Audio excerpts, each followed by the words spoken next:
নমস্কার বন্ধুরা, আমার চ্যানেলে সবাইকে স্বাগত। আজকে আমি বানাচ্ছি পনির পকোড়া। এটা বিকালবেলায় চায়ের সাথে খেতে দারুণ লাগে। আশা করছি আপনাদের সকলের খুব ভালো লাগবে। তো এবার শুরু করছি। আমি 250 গ্রাম মতো পনির নিয়েছি। পনিরটাকে তারপরে ছোট ছোট স্কোয়ার শেপে একটু পাতলা করে কেটে নিতে হবে। তারপর ওর মধ্যে পরিমাণ মতো নুন, লঙ্কা গুঁড়ো আর হলুদ গুঁড়ো দিয়ে একটু ভালো করে মাখিয়ে নিতে হবে।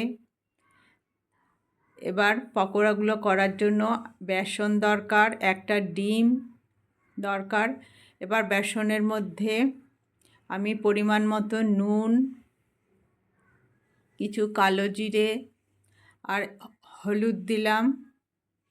আর যে ডিমটা ফেটিয়ে রেখেছিলাম সেটাও দিয়ে দিতে হবে। আর অল্প একটু লঙ্কা গুঁড়ো দিলাম। এবার সব কিছু একটু ভালো করে মিশিয়ে নিতে হবে। তারপর অল্প অল্প করে জল দিয়ে এটা স্মুথ ব্যাটার বানাতে হবে। এইভাবে পনিরের পকোড়া বানিয়ে দেখবেন, খেতে খুব টেস্টি হয়। ছোট থেকে বড় সবারই খেতে পারবে। এবার শেষে 1 চামচ কর্নফ্লাওয়ার দিলাম। কর্নফ্লাওয়ার দেওয়ার ফলে পকোড়াগুলো ক্রিস্পি হবে।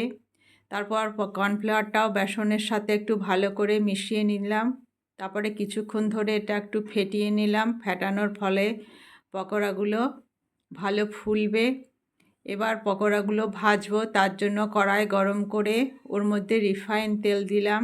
তারপর যে বেসনের বাটারটা বানিয়েছিলাম তার মধ্যে পনিরের পিসগুলো ডুবিয়ে দিয়ে এবার তেলের মধ্যে একটা একটা করে দিতে হবে। প্রথমে গ্যাসটা গরম করে নিয়ে গ্যাসটা মিডিয়ামে রাখতে হবে। তারপর পকোড়াগুলো একদিকে একটু হয়ে গেলে হালকা করে উল্টে দিতে হবে। এইভাবে 2 পিঠই উল্টে পাল্টে একটু হালকা লালচে কালার করে ভেজে নিতে হবে। তারপর পকোড়াগুলো তুলে নিলাম।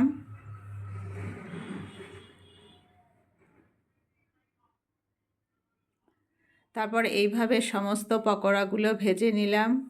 তারপর সস দিয়ে সার্ভ করলাম। রেসিপিটা ভালো লাগলে অবশ্যই লাইক কমেন্ট করবেন। আর যারা নতুন বন্ধু দেখছেন তাদের কাছে অনুরোধ রইল আমার চ্যানেলটি সাবস্ক্রাইব করার জন্য। আজ এখানে শেষ করছি। সবাই ভালো থাকবেন, সুস্থ থাকবেন। Bye bye.